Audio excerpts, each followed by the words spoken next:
Hey, what's going on everybody? Welcome back to the channel. Today we're going to be working on the Toyota Chaser. I have a little project that I want to do. So a month or plus ago I had an issue with the Chaser with some of the couplers blowing out and then a bunch of black smoke coming out. Ever since I did the repair on the couplers, the car has been running decent. I haven't had any issues. I have been collecting some parts because I was going to eventually change out that turbo anyways, and I just think it's time to take that stock shit out and go aftermarket. So there's a few things that I'm still missing. I'm missing some bolts that go between the turbo and the turbo manifold. I'm missing the turbo oil drain line, and I don't have a downpipe, so I got to figure all that out. Now, in order to make this work, it's probably going to be a two-part series. I'm not entirely sure how it's going to go down, but thanks for coming back to the channel, and I hope you enjoy what you see. Guys, if you have a chance, please check out the merchandise on the website. It is TheSocialPraxis.shop.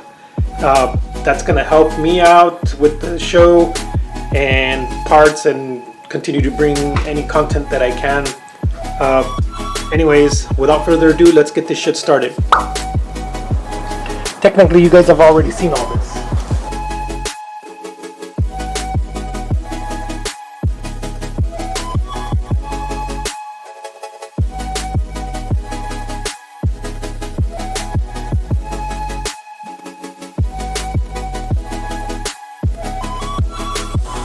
Shit got loose. And it even has a lock washer.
This thing's tough, so I'm going to put some WD-40.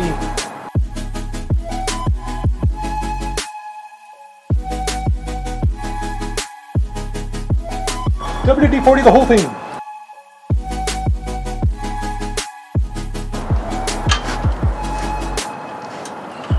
It's tough. Tough as nails, eh?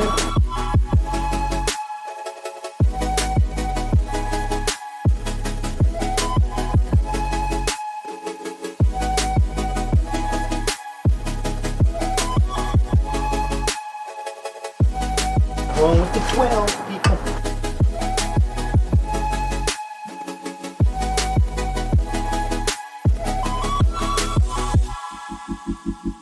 One of the most important things about doing a job like this is having the right fucking tools, which I don't know if I have.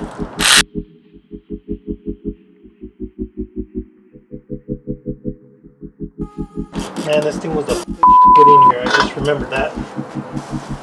Good thing is I have Big Bertha here. Oh, Big Bertha. You're a good girl. Oops. Oopsie.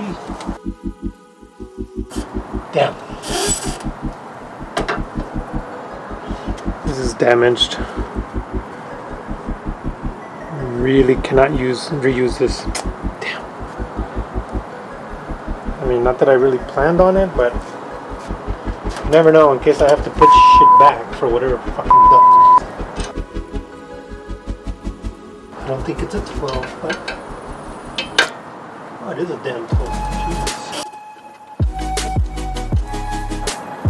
Okay, so how am I gonna get that if that motherfucker is stuck on there? Good. I'll show you. Grab another one of these. I'm gonna do this thing here.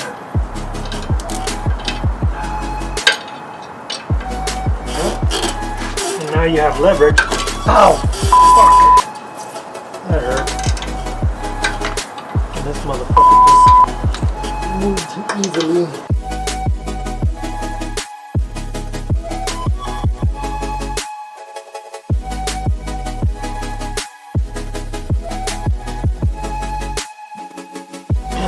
Turbo's tiny. I wonder if this fucking thing takes off like a rocket.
This is going to take a lot longer than I thought. This is going to fuck my back up.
Pussy ass little fucking manifold.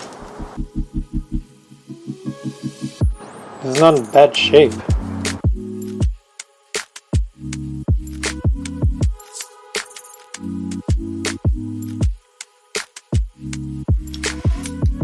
another day.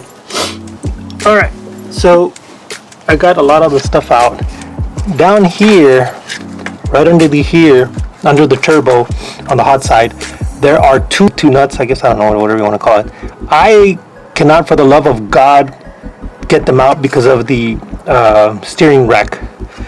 But over here, this is here and it's bolted to the block and you can take that off. Now, I'm going to try and go down there and show you how I did that. I can't get to it without blocking the goddamn camera. Fucking son of a bitch. Where is it? That deal right there comes off. I believe it was a 11 millimeter or 12 millimeter. Take it off. Now you can get to the stupid bolt right here. Oh, fuck, I can't see. Hold on. Sorry. My car. See very well. Now you can take that bolt off right there that's already halfway out. And that will allow you to lift up the whole turbo once everything else is disconnected. Fuck. Okay, now I think it's just the turbo drain line. I got fucking monkey hands, so I can't fucking get my hands in anything without dropping shit.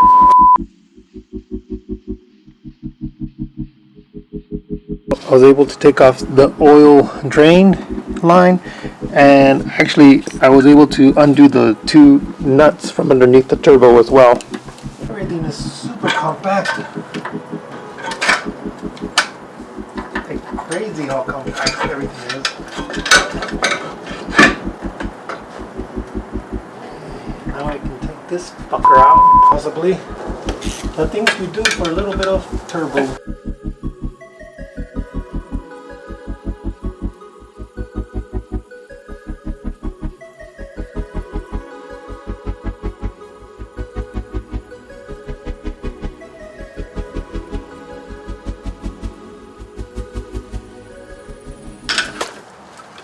Finally, the fucking turbo. Oh my god, this thing's heavy.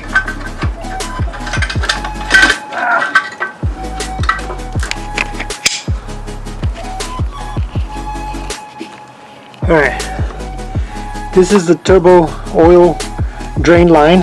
It goes into the lower, I don't know if that's called a front sump or it's just the oil pan, or I believe it's just the oil pan, I don't know. Or maybe that's the same thing. Sorry for my ignorance. This, I believe, is the oil feed line. So this feeds the turbocharger oil. I'm gonna have to take that off and use a different setup for that. And then these two lines, one is the, I believe this is the coolant feed, and this is the coolant drain right here. But yeah, there's no fucking space down here to do anything. Shit. Awesome. I can't believe I finally got that thing out. So I chopped up a shirt, an old shirt, and rolled it up and stuffed it in there. I'm just going to clean up some of the debris. I'm not going to get too fancy. I just want to clean it up a little bit. This is not going to add horsepower or anything like that.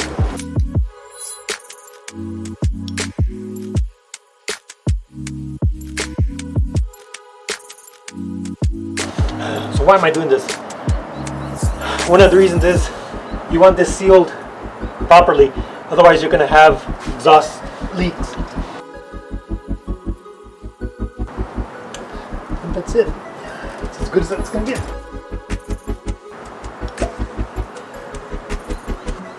Not perfect. Hey, it's been a few days, my people. Waiting on parts, and my back did give out. A couple of things. I had to smooth out the inside of the outlet of the turbo manifold just to get better airflow. It's not completely smooth, but I did the best I could. Went out and bought these bolts, lock washers, and nuts. These are 3/8, and then I also have to clock this turbo properly, because again, this was on the Mustang. and that oil drain needs to be down. I gotta clean it up too as well, but anyways.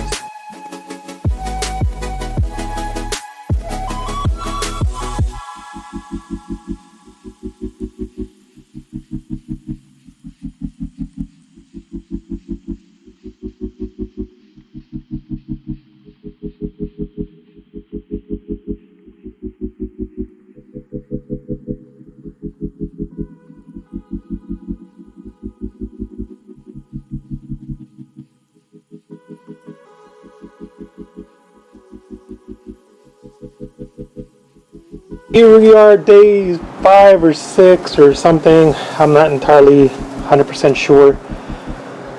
So this is not the Precision 5862 dual ball bearing turbocharger. This is the Maxpeedingrods turbocharger that I had purchased for 300 something bucks.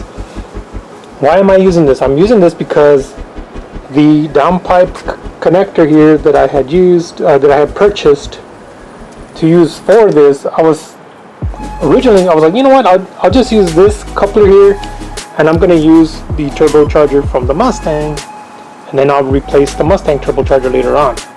However, this coupler does not fit, even though they're both 4-bolt, it doesn't fit at all on the 5862. So I'm going to use this thing here, this turbocharger. I really don't know a lot about this, but some people are saying that it's a really good turbocharger, and whatever, I'm going to give it a try. I purchased this online hoping that I could use it as a drain, and it doesn't fit either. The holes don't line up. So I had these old ones sitting around, and I decided I was going to use those. I do have a smaller one. So I line it up, and I'm like, all right, I got the bolts that came with this thing, so I'm going to use the bolts, and the bolts didn't fit in here at all. So I had to go and make these holes bigger. Fucking shit, man. Nothing is just easy. If you're going to do a turbocharger or something, buy something with a whole fucking kit that somebody else has already made fit. Another thing, that turbo manifold is a real pain in the ass to get in here, and I honestly don't even know how it's gonna fit with the fucking wastegate, but we'll see. Whatever. Still going. Well, there you have it, guys. All that work, believe it or not, took me just shy of a couple of days shy of 2 weeks to complete. My back went out multiple times. I had to take a lot of breaks in between, and it is a lot of work. The good thing is that my wife was working from home, so I was able to use her car during that time or whatever. So where are we right now? Where does everything stand? So the complete turbocharger, the stock turbocharger setup is completely out of the car, as you just saw on this video. I have another video that I need to start working on. I haven't started yet. I'm not entirely sure if the installation is, or the preparation of installation is going to be 1 or 2 more videos. So I had an annotation on there that it may be 3 videos, but I'm not entirely sure how I'm going to do this. There is a ton of footage, and the problem that I ran into is that the batteries, I have 2 batteries for my camera. The batteries kept running out. Sometimes I would get 30 minutes of straight video recording, and then other times I was getting like an hour and a half or 2 hours. And what I'm trying to do is just leave it recording and then go back in post edit and just take out, anything where you don't see me in the camera, in the frame or whatever, doing anything. Or if I'm, which it does happen, if I smack myself and, I throw my hands up and I go take a break or whatever, that kind of stuff does happen, but I don't put that in any of the videos. What I'm trying to do is just kind of show you how it's going for me. I'm not really using these videos to train, to help give anybody any training on how to remove it and stuff like that, but I do give tips and tricks here and there, like when I showed how to double up on the wrenches to get leverage and loosen up those stubborn nuts, bolts, or whatever. All right, that's one thing. So where am I now? Currently, the entire project is about 90% done. I'm waiting for the Innovation Motorsports, what's it called, a gauge. I don't know if that thing has a boost controller built into it or not. I can't remember because I read a lot of stuff out there, but I'm waiting on that. It has the little gauge for the AFR reading. So that's gonna tell me if I'm running too rich or too lean. From there, I can ask one of you guys, can I increase the boost or not? You know, that's it where I am right there right now? That's all I can do. And what would I need to do to maybe, what would I need to do to maybe increase the power of the Chaser? So the Chaser is running great. The only concern that I have is that the boost doesn't come on until 4,000 RPMs, and it's a dramatic change from the tiny stock turbocharger. And I understand turbo lag. This is not my first turbocharger upgrade setup. I did the same in the EcoBoost Mustang, and you may have seen some of the videos or whatever. Anyway, there's a lot of information. There's a lot of research that goes into doing an install like this. And so I did something I want to remind you guys. Where are you? Right there. Something I want to remind you guys. Man, what is it? Anyways, something I want to remind you guys about what I said is, if you're going to upgrade your turbocharger setup, if you're going to do it yourself, I highly recommend that you buy an already complete turbocharger setup system or whatever from a known manufacturer.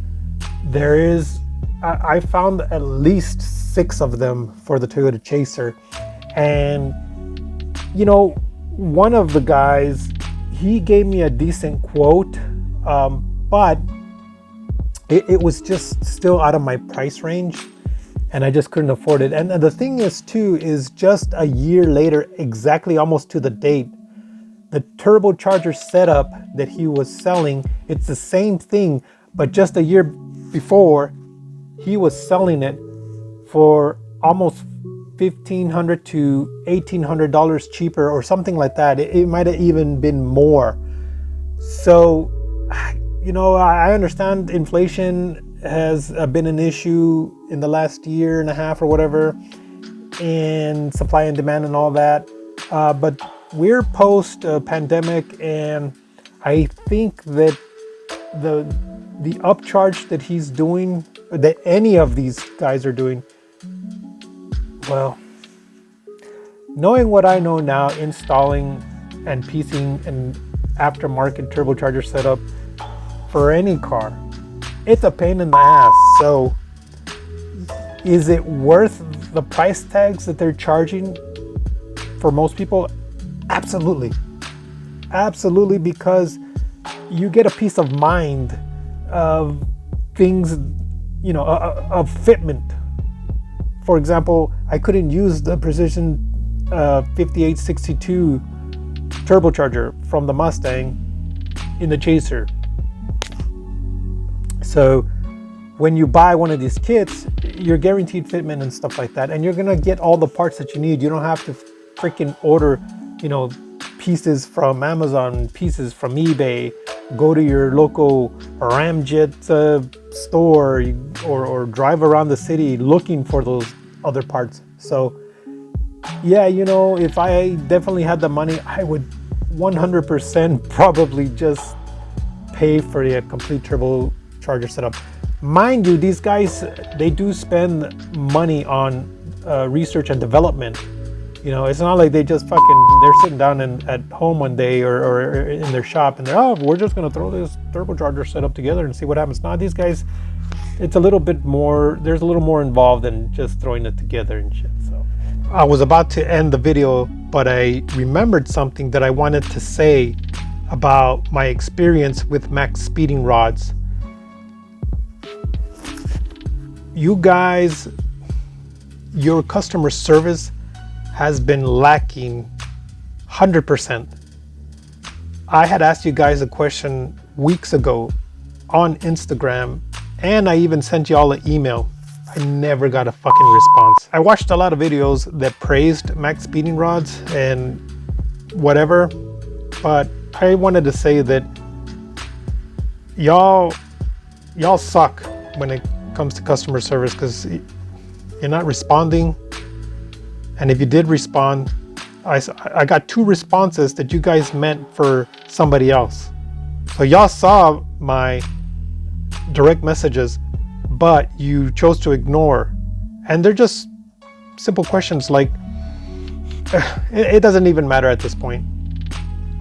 I will not be shopping with you guys again. So that's all I have. Guys, thank you so much for watching. If you can, please hit like, subscribe, whatever, blah, blah, blah. Thank you so much, guys. I'll see you next time. Thanks for watching.